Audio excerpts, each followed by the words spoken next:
Welcome to the Underground, the Steel City Underground, the black and gold standard for Pittsburgh Steelers coverage. Now, here's your host, Joe Kuzma.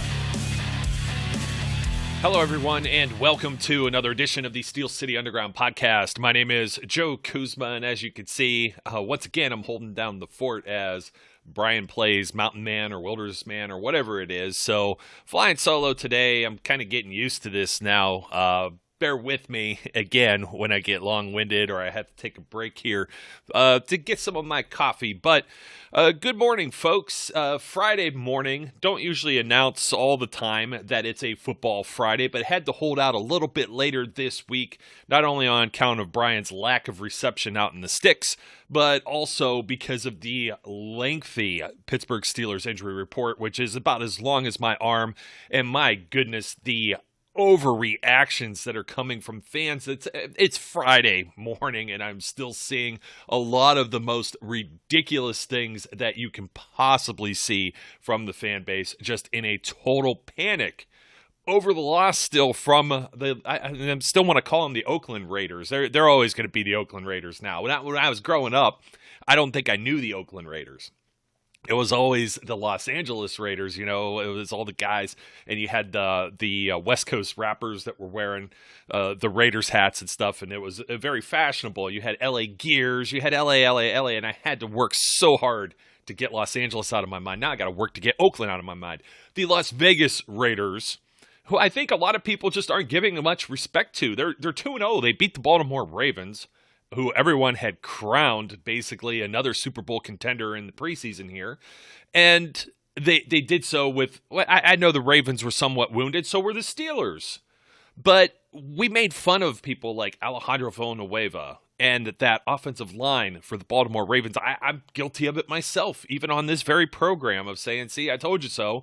So either I'm going to be incredibly wrong about the Steelers offensive line and their woes and incredibly right about the Ravens, or maybe we just all misjudged how good the Raiders and their defense, and particularly their pass rush, is.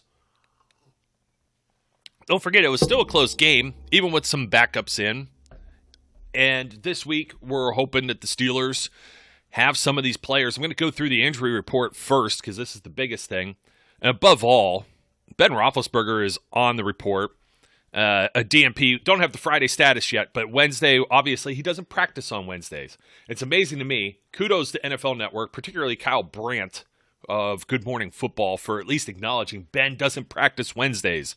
So you're not going to be able to evaluate whether he's banged up or hurt. And a lot of people are like, well, because he doesn't practice Wednesday. He's been playing in the league for 18 years. He's afforded that opportunity. If he wants to practice, he'll practice. If not, the guy has an odometer on him, for goodness sake.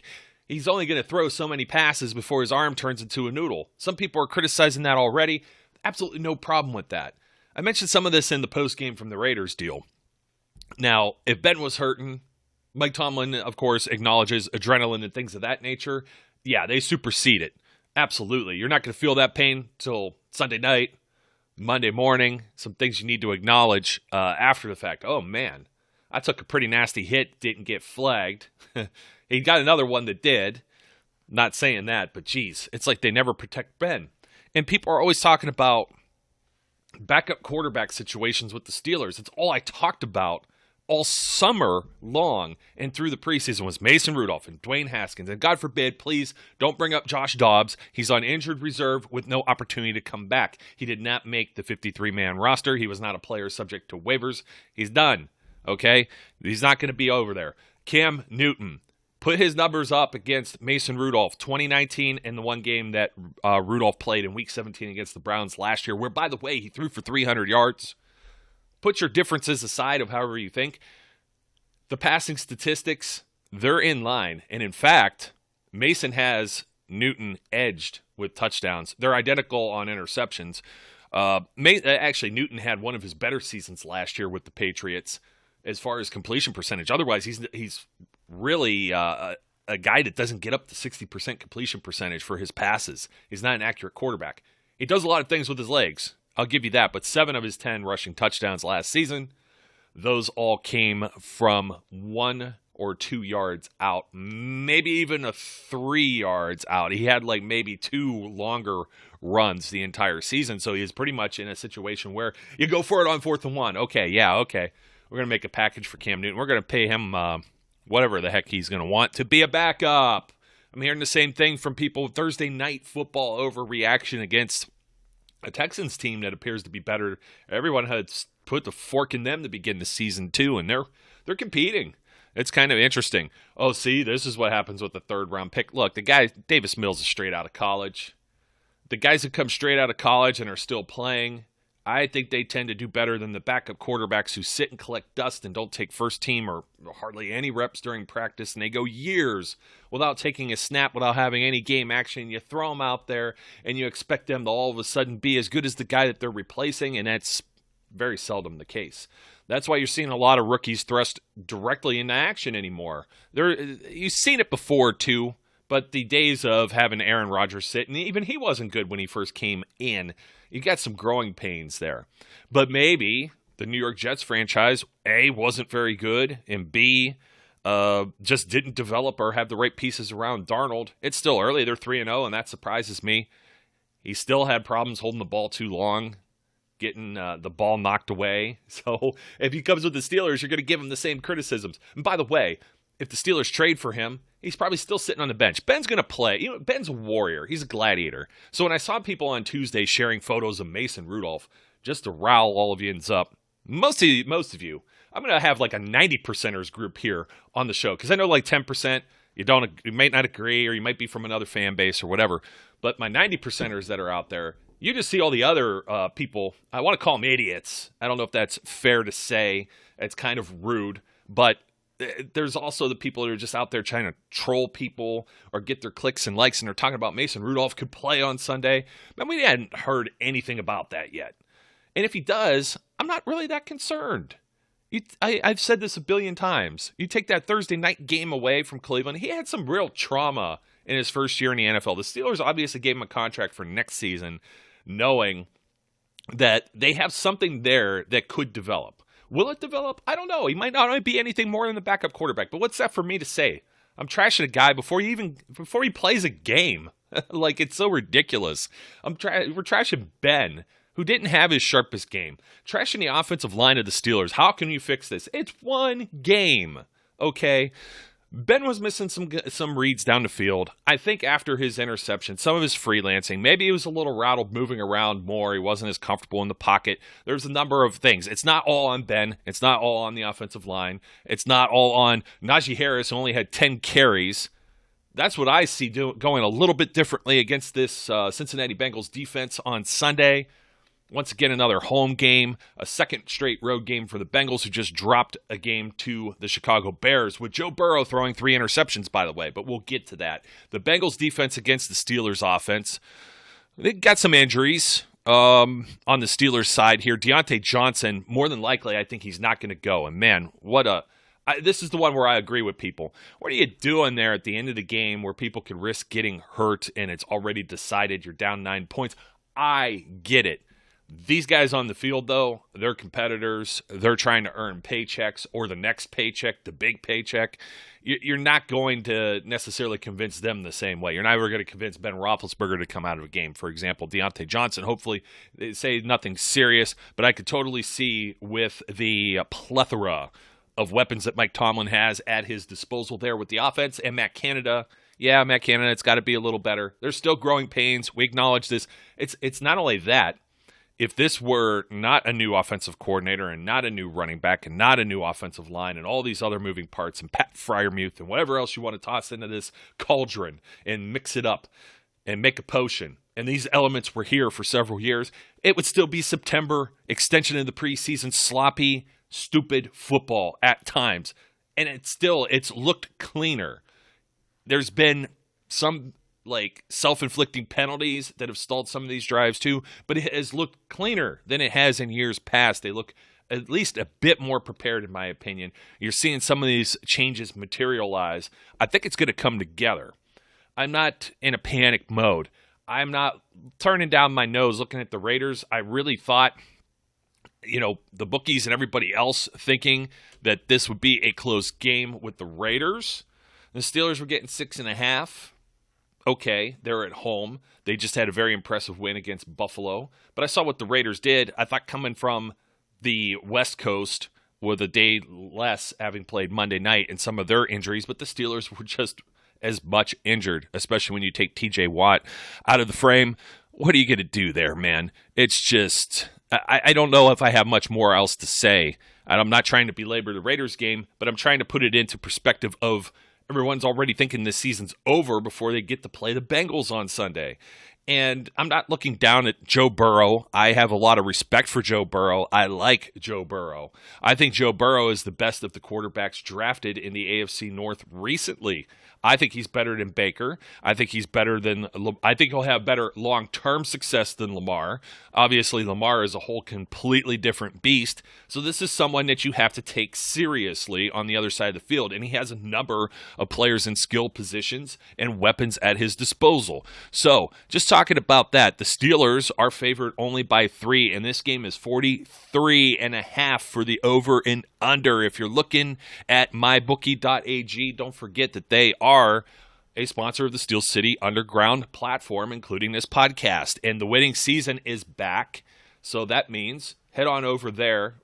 Although if you want to take this one, 43.5, do you think they poked the I don't want to say the tiger in the cage. No, you're not poking that. That's TJ Hushmanzada talking about his stuff with the terrible towels and saying Juju's the third best receiver. So what if Juju's the third best receiver? He's like 1C on this unit that could be performing a little bit better. They'll get this passing game going. But the winning season, it started off hot.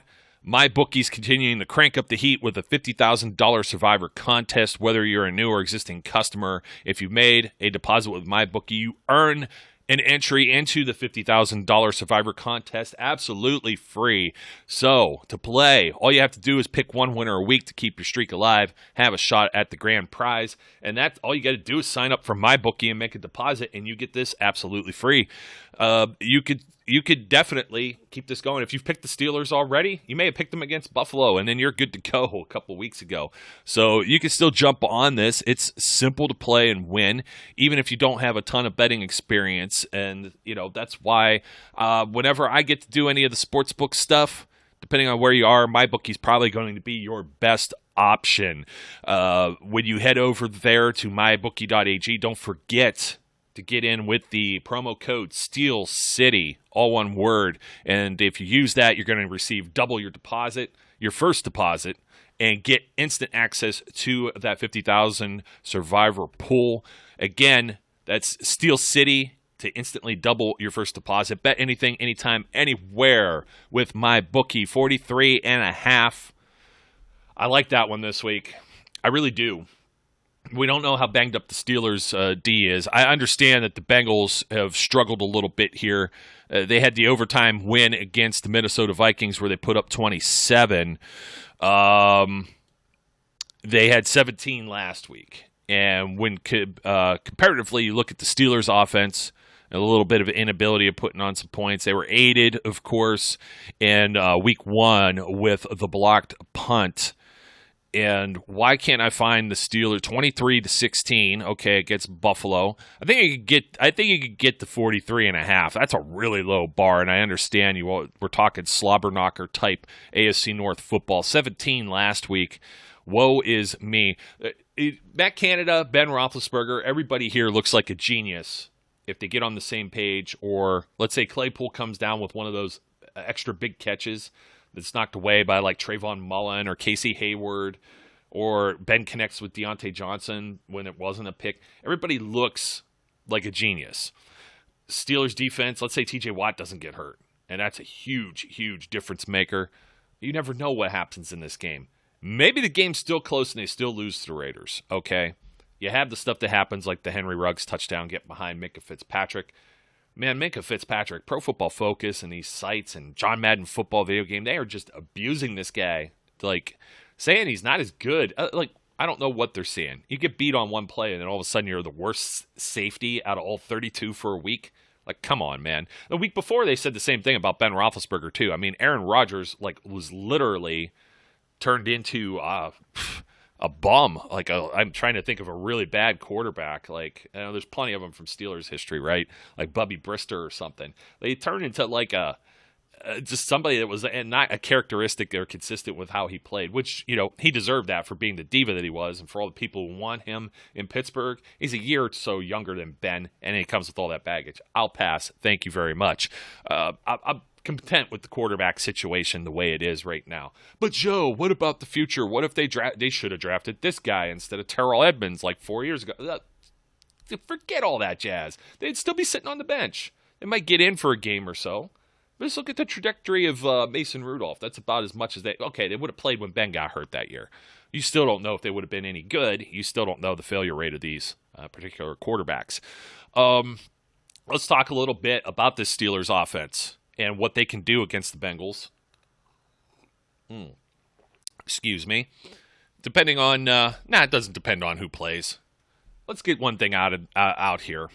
I do believe that even if Mason Rudolph were to play this game and start. Do you remember many years ago, Landry Jones started a game against the Cleveland Browns and Ben Roethlisberger came in after 3 plays because Landry hurt his wrist? You could have a situation like this where Ben's still active. There's people that are begging for mobile quarterbacks. Oh, gotta get this one out too. Deshaun Watson's not going to play a snap in the NFL until something happens with his legal situation. Finute. That's it. No more. People want him. You know what the Texans want for him? They want a lot, and they want a lot because they have millions upon millions. They're paying him to just ride the bench right now. It's crazy. It's crazy the amount of money he's making for not playing. I like Deshaun Watson, the player. I don't know Deshaun Watson, the person. We got to figure out what that is and let that run its legal course. Toss him out of that conversation too. I'm bringing all these things up, okay? Your other options, Mason Rudolph and Dwayne Haskins. Neither of those guys are mobile. I think people look at Dwayne Haskins, think one African-American quarterback. Not trying to be funny here, but immediately a lot of people put that into a certain label and think like Lamar Jackson, Deshaun Watson, Jalen Hurts, guys who move. Dwayne Haskins is not like the guys that bookended him at Ohio State, JT Barrett. All JT Barrett did was the option. He ran and ran and ran and ran and ran. He has a lot of different records because he played more games than anybody else ever did at Ohio State, played forever. And then Justin Fields, of course, that is who the Bears got to see a little bit of, the Bengals got to see a little taste of against the Bears last week in the Andy Dalton revenge match. So you have 2 different types of quarterbacks from Ohio State who are actual mobile quarterbacks who ran a lot. And that isn't the way that Dwayne Haskins operates. He is a pocket passer. So just to get that out of the way, Dwayne Haskins is a pocket passer. So picking him or choosing him to play over Mason Rudolph isn't necessarily going to net you some magical new era NFL hybrid running quarterback benefits. Does he move a little bit better in the pocket? Yes, he does. But so did Ben when he was younger too. I just think that they're mirror images of one another. And for those reasons, as I said just before, it's just I think he gets labeled as being a style of quarterback that doesn't necessarily fit who he actually is. And I also think that's part of the reason why he didn't develop properly in Washington and why Kevin Colbert still feels that he's raw. And I think he sits still kind of like a redshirt year in Pittsburgh before he gets a true opportunity here unless injury necessitates it. So all that aside, I'm saying all of these things about the quarterbacks. I still think Ben plays. Does Ben play with pain? He usually plays better with pain. He's going to throw for 300 or 400 yards on the Bengals. I don't know. The Bengals, their defense has been a little bit sharper. They have not given up a whole lot on the ground. Okay, Delvin Cook, week 1, 20 carries, 61 yards. They gave up 1 touchdown. The other 2, Amir Abdullah, I couldn't believe he was still around still. I saw his name during the preseason. I'm like, whoa. But Amir Abdullah had a carry for 4 yards. And then, of course, Anthony Madison, 1 for 2. So they've been doing okay up front And Kirk Cousins, though, 36-49, 351, 2 touchdowns. Of course, they got a little bit of bonus football in there, too, to pad the stats. Justin Fields and Andy Dalton were nothing short of, miserable for the most part. Dalton was 9 of 11, but only for 56 yards. He had the touchdown before he got hurt his knee. And Justin Fields was 6 of 13 for 60 and threw a pick. The run game for the Bears wasn't necessarily all that great. 20 carries, 61 yards, which is pretty much for David Montgomery there if you doubled up what Najee Harris had done. And I hope the Steelers do that. You need to get Najee about 20 carries. Get him in the 18 to 20 range. Throw a few targets his way. That has been the formula for winning Steelers football since I have been doing this show and beyond that when I was still some nerd looking at stats. It's always been the magic number. When these guys don't run the ball, or they don't get the running backs involved in the offense, it's so one-dimensional, it's so flat, and it usually results in very few points, results in turnovers, and it results in losses. So the Steelers need to get the ball in Najee Harris's hands by hook or by crook. For all the folks that are out there and say the Steelers should have gotten offensive linemen, Harris is the best player available at that spot, the top player at his position, in a position of need for the Steelers. Who are you going to end up with if you don't do that? You get into the third round or something, and then you're stuck maybe Kenneth Gainwell, who didn't even go round 3. I think he went 4th or 5th. You're already out Travis Etienne, and then I believe Trey Sermon had gone in the 3rd round as well, and he hasn't been available for the 49ers. Javonte Williams also went pretty before all of that. So if you do all of these things, you're going to have just Benny Snell football. People are asking where Kalen Ballage is. This is where I thought Kalen Ballage would be. He's just not going to see many touches. Now, I wish they would stop using Benny Snell in just obvious and short yard situations, thinking that he is Jerome Bettis Jr., thinking that it maybe Benny Snell football is short yardage football. That couldn't be anything further from the truth. Again, we were labeling players. I think you're finding the wrong roles for these guys. Benny Snell is somebody who needs to be fed. He needs to get several carries in order to start getting a rhythm and start moving. And unfortunately, the situation he's been put in, that's what you see, and that's why you think he stinks, and I agree, because the situations he's put in stinks. The opportunities have sucketh. So I'm not completely out on Benny Snell because I've seen enough of short flashes to know that he can do 100 yards in a game if called upon. But he's not Najee Harris. You see what happens when Najee Harris gets out in flat, catches a pass, and in stride takes it all the way to the house. Those are the type of plays he should still get involved on. Those aren't fluke plays. Those are the plays you're going to start to see as Najee becomes an NFL player and starts to shed those, college football roots. You're going to see a lot more of those style of plays, and I think you're going to see him find the end zone at least once in this game. I don't think the Bengals are going to have an answer for him. I'm wondering. I don't think Deontay Johnson. You don't have to force Deontay Johnson out there. They got James Washington. James Washington. He's been absent, but he's been on the field. He's gotten some snaps. He's been on some routes. I don't know why Ben didn't look at him. Maybe he wasn't the primary receiver. You get your primary reads too. A lot of people they're throwing Ben under the bus. And they're going to say, oh, look, this guy was open, but that's not your primary read. You get, he's looking 1, 2, 3. And then if it's on the other side of the field, unless he's looking someone off and then sees something. And I said before, the pump fake to try and work the safeties off and things of that nature. The one ball that got knocked out from Claypool probably could have been a touchdown.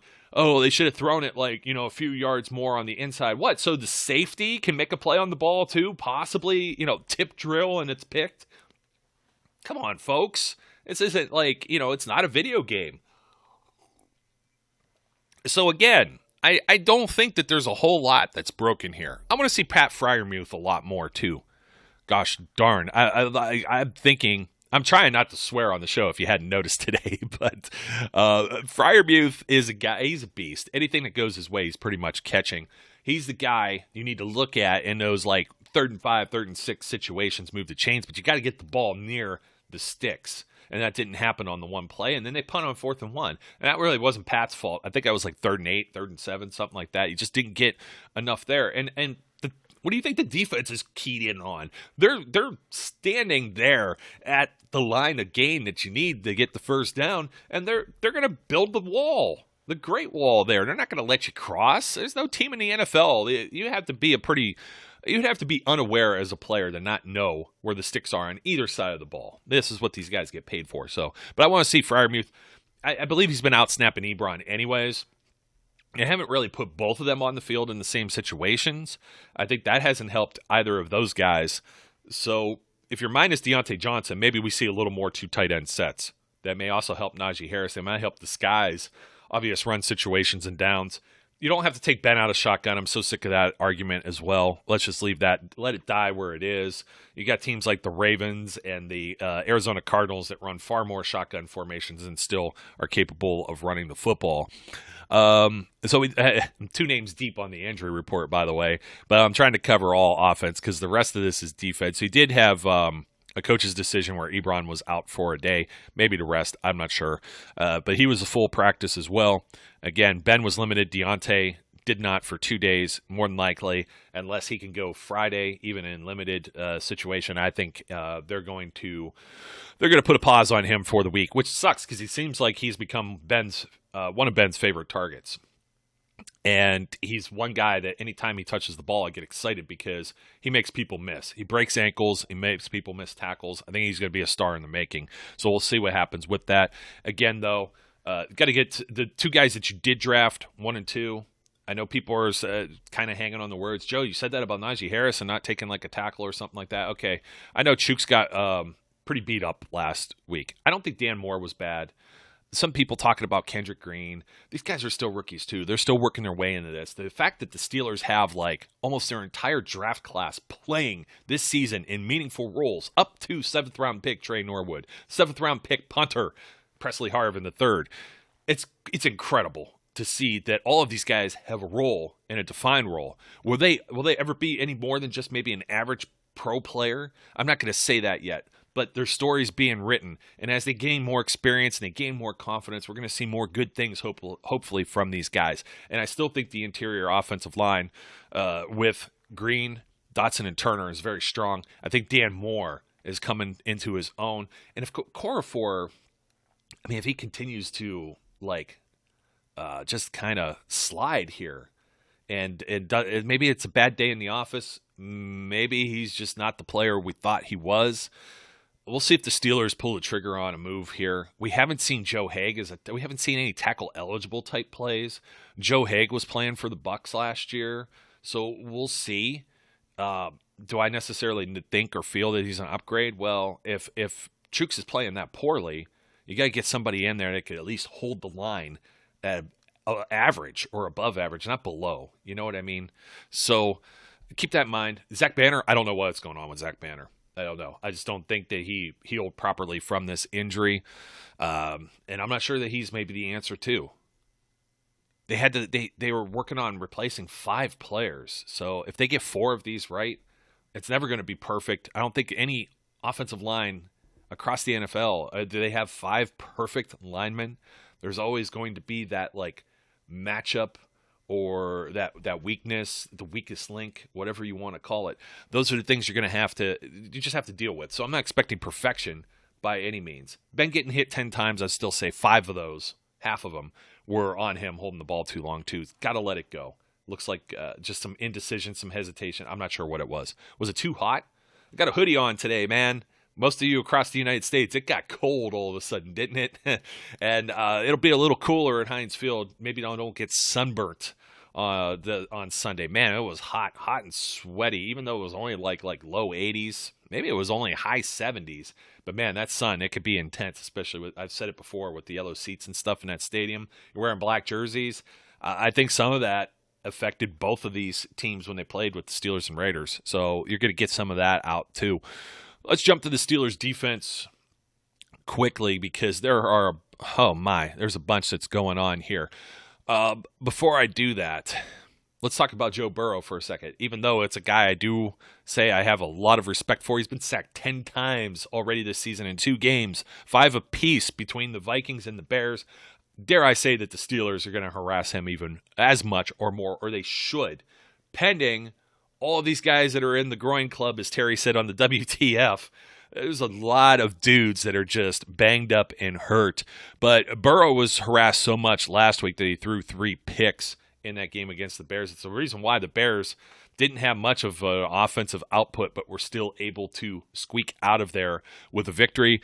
This could be very similar. I think this is what the bookies are looking at with the Steelers. The offense is just, it stinks, and we'll see. We didn't see a whole lot maybe out of the Bengals side of things, despite, like I said, Joe Mixon, he's been doing pretty well. Well, let's go back here real quick with Burrow, 261 and 207, so not the biggest passing debut or passing performances there. Mixon against the Vikings with some bonus football too. 29 and 127 with a TD. Receiving wise, he caught all four of his targets for 23 yards against the Vikings. So he's a dual threat. He's a 3-down back. We know he's a skilled player. You're not going to see Samjay Perine very much, if at all. Or is it Perine? I don't know. You're not going to see him, so I won't even have to say his name again. Last week, a little bit different of a story, tougher sledding against the Bears, but 20 for 69, Joe Mixon on the ground, and he was only involved in the pass game, 1 of his 2 targets for 2 yards, so they couldn't get anything really going there. The bulk of this, obviously, is Jamar Chase, we know, the rookie wide receiver, played with Burrow, in college. You're reuniting him with a big target of his, right? And week 1, he just absolutely exploded after going the whole preseason, getting knocked for not being able to hold on to the ball. 5 for 101 and a TD. T. Higgins, 4 for 58 and a TD. And, of course, they got Tyler Boyd, who any of the Hail to Pitt fans out there who listen to this show, and you're also a fan of the Panthers, well, you know all about Tyler Boyd, and he's been a thorn in the Steelers' side for many years as well. He ends up with 7 for 73 last week. Higgins drops to 6 for 60, and Chase 2 for 54 with a long of 42, so he's still the deep threat there. He could take the top off both of those guys, the latter two, Higgins and Chase, both with a touchdown. They don't get this like CJ Uzoma or any of the tight ends involved too much, but don't be surprised if they don't put in some type of package after seeing the Steelers key in and try and take away your best asset on offense. So we got some injuries with the receiving core here too, and I believe it's Higgins who looks like he's who could be. They don't use doubtful anymore, but you know what I mean. He may not be playing on Sunday, so that could be a problem for the Bengals. But if the Steelers key in too much on, let's say, Jamar Chase, for example, that could leave Uzoma open maybe for some underneath stuff, and it all depends on the Steelers' own health with their inside linebacking core, and that also is going to play into how they stop Joe Mixon. I don't think it'll be a problem stopping Joe Mixon on the ground. Tyson Alualu not being a part of this game, and with the fractured ankle, he is the plug up front. The Steelers have not had Stephon Tuitt. Chris Wormley has been doing more than adequate filling in that position. Now it's going to be a matter of what do you do with Wormley? You're going to have a mixture of players. Isaiah Buggs, Isaiah Loudermilk, yet another rookie. This is the guy we were like, why did the Steelers trade to get back in the 5th round to get this guy? I don't know. He's starting to show some chops pretty early. Carlos Davis, who was the 7th rounder the year before, has showed up on the injury report too and may not be available, which kind of sucks for the Steelers. Henry Mondow has been brought back up from the practice squad. We've seen him in spot duty in the regular season as well. So it could get a little dicey. It depends on the outside linebackers. It really depends on TJ Watt and Alex Highsmith, both of whom are on the groin club list. Highsmith did not practice at all Wednesday or Thursday. As mentioned before, neither did Carlos Davis. TJ Watt has been limited. They're trying to get TJ out there. Hopefully it doesn't do more damage. The thing that may help is you've got Joe Hayden coming back from a groin. Justin Lane shows up on here with an Achilles. He goes from limited to do not practice, while Hayden had the full practice. Lane is more of the fill-in and special teams guy. So I'm looking more as long as Hayden's good to go, this is really going to help the secondary. I think that hurts some of the communication back there, even maybe on the Ruggs play, because Ahkello Weatherspoon, who has only been in the Steel City for a cup of coffee so far, he was part of that play too.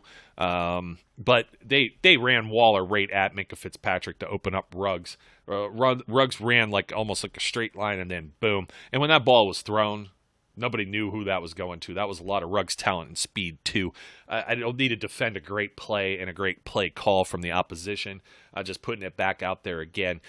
It's not like a fluke, but I don't think it's like an everyday occurrence that's going to happen to this defense. Particularly, I think that the Bengals' offensive line is still going to have their hands full, just as long as they get some combination of the two of the three between Highsmith, Watt, and Melvin Ingram. I would be remiss also to mention that Taco Charlton, former first-round pick, many of whom had mocked to the Steelers ahead of T.J. Watt that year in the draft. Guy's been injured quite frequently. I'm not going to talk him up like he's some big pick. I wonder why he's been sitting on the shelf here and not on a football roster. I think teams are just, you get to a certain point with the business part of football, if you're not available and you're not able to play, the injuries pile up and the ship sails. So we'll see if that's kind of the case with Taco, or maybe the evaluation of his talent wasn't up to the level that people were necessarily anticipating for the NFL. So we'll get to maybe see some of that, because I have a feeling the Steelers aren't just going to toss Jameer Jones out there as part of a rotational package, and at least one, if not both of these outside linebackers here. Let's knock on wood that TJ Watt is not sitting on the sidelines for too long, but I don't know. You're going to want him to log about 80% of the plays if he's still a little tweaked there. I don't know. Devin Bush, however, was a full participant, and that's going to be a major difference maker with the Steelers alongside Joe Schobert. I didn't mention the secondary at all with the Cincinnati Bengals, did I? I didn't. Their defense, Xavier Su'a-Filo, did not participate. He's one of the guards, so talking about the defense against the offense. But what I forgot here was Trey Waynes did not participate, and then also limited. Larry Ogunjobi has been limited also with the groin. We're familiar with him from his time with the Cleveland Browns. He's on that front with the Bengals as well. And Darius Phillips, he got a rest day, so he was on the report here. So you're going to see, you may see Eli Apple. I don't know that that's the best option for the Cincinnati Bengals in defending whatever the Steelers' offense may look like. I got to mention Jesse Bates. I just totally glossed over this, and I apologize. I don't mean to jump around. This is what happens when I don't have another anchor here with me like Brian. Jesse Bates, I took some heat for this last year, a little out of context. He gets lost on a defense that sucks. He's a great player. There's other players that end up being a liability, though, here. We're going to have to see how the Bengals end up working. Like I said, Trey Waynes, he may end up replaced here. Eli Apple, I think, ends up being the primary backup, if that were the case. Chidobe Awuzie and Mike Hilton. So there's your secondary, and that's I think they're a little more formidable than necessarily the front seven. The rest of the front seven, of course, DJ Reader, Sam Hubbard, Trey Hendrickson, mentioned Ogunjobi, who's a little banged up.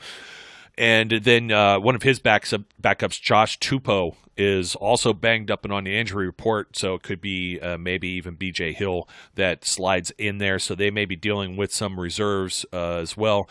The two primary linebackers in this defense, primarily, they play a lot of nickel as well. Got to defend a lot of three wide receiver sets, especially even against the Steelers. So you got Logan Wilson and Jermaine Pratt, and Wilson has been a tackling machine thus far this season.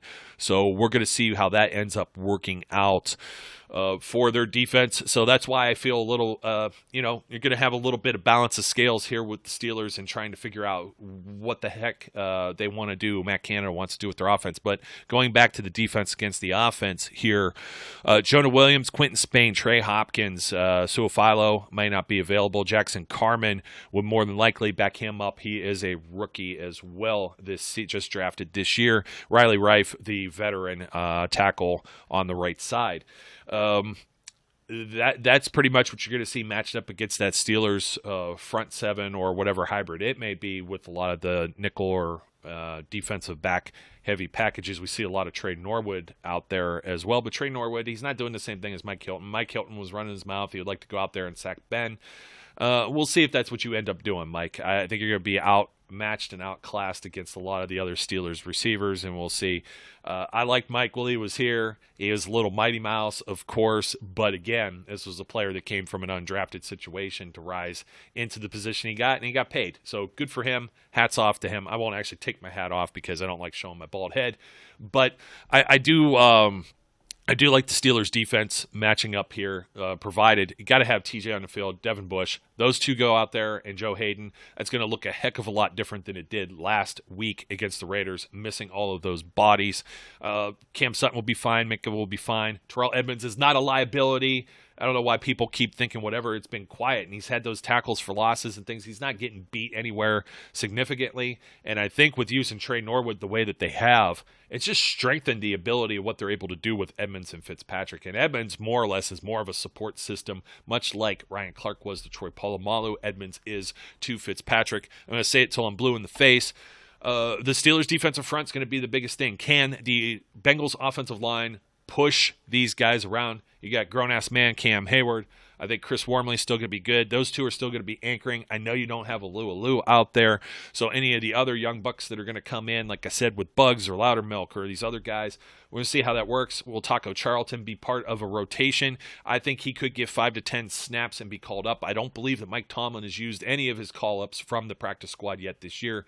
You get to call a player up twice in that situation, so we still got some guys like Sims, the one wide receiver. Actually, he could be a candidate to come up as well for this game, provided Deontay Johnson ends up inactive, and then or out, I should say. And then who am I thinking of too? Carl Joseph, though. I don't see his role cut out or carved out just yet because Trey Norwood has been playing way above the line for a 7th-round pick, being asked to wear a lot of hats and do a lot of different things. Swiss Army knife, as Mike Tomlin had called him. We're going to see what ends up happening again. Don't forget about the promo code SteelCity for mybookie.ag. Steelers, 3-point favorite at home. That's as expected, 3 or 3.5. That's usually what it is. 43.5 over under. There's a couple of games that are actually, there's one, the Jets and the Broncos is actually lower, and I think that's it. People mostly think, oh yeah, Saints and Patriots, they feel 42. That's it. Those are the games right there. Panthers and the Texans was a line of over-under of 43 last night. So there you got it. Happy Football Friday. That game was 24-9, by the way. I hope we don't see anything like that. Got to see the Steelers score 20. I think the Steelers defense could hold the Bengals to fewer than 20. This could be still close because these are teams that are both maybe dealing with a little bit of injuries. I don't know that the Bengals are feeling themselves out so much as maybe Joe Burrow is. How much faith do I have as Zach Taylor as the head coach there? I think he's on the hot seat this season. So there's a few different intangibles, but I still feel if the Steelers, it's really tough to say because if this was Alex Highsmith and Melvin Ingram, I'd feel a lot better about it than if Highsmith, I think Highsmith doesn't play, and if Watt doesn't play as well, that's going to be an issue. And if I'm the Bengals, I'm not even risking throwing the ball. You're not going to get to Burrow 5 times. You're not going to force interceptions because he's not going to throw the ball a whole lot. They're going to try and just ride Joe Mixon into the ground and see if he can't, pick up 5-6 yards on a 1st or 2nd down or something and get them some short yardage situations. That's my greatest fear here with the Steelers. On the flip side, the Steelers offense needs to do the same exact thing with Najee Harris. He's a player capable of creating yards and making things happen. Get the ball in his hands. Please and thank you, Matt Canada and Ben Roethlisberger. So, folks, don't forget to like, comment, and subscribe. And hopefully we come back to you, sometime after the game, maybe Monday morning, hopefully for a Victory Monday. So, once again, my name is Joe Kuzma. Don't forget to follow us over at SteelCityUnderground.com as well. You'll see all the places this show is simulcast, as well as some of the other great content from our contributors. Don't forget to like, comment, subscribe, leave a rating or review wherever you may be. And until next time, as always, I encourage our listeners out there to be safe, be good, and we'll catch you later. We would like to thank you for listening and remind our listeners to follow us on social media and our website, www.steelcityunderground.com.